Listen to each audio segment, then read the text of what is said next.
Bağımız xeyir. Birinci, ikinci, dördüncü gün idi yox idi heyvan. Gəldi, çıxdı.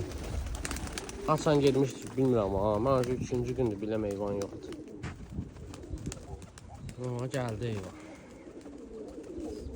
Ağacından öldü heyvan. Olsun. Göyləri bırakmışdım bana, göylər geçsin. Respirim dalla gəlir. Gəldi tapdı əyti.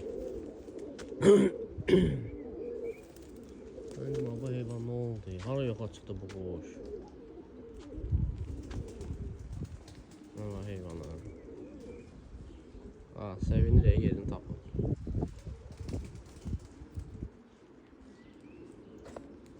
Aralardasa gezib.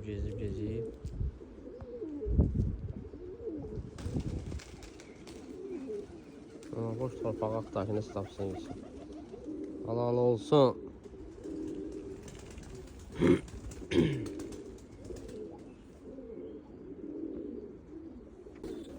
Girmək içəriyə. Gətir biraz yemiş o girərsin içəri.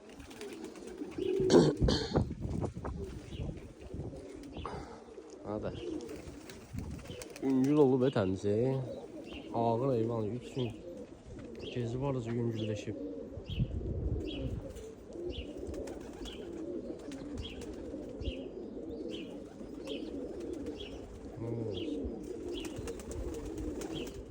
Necə getdi, harada getdi bilmirəm.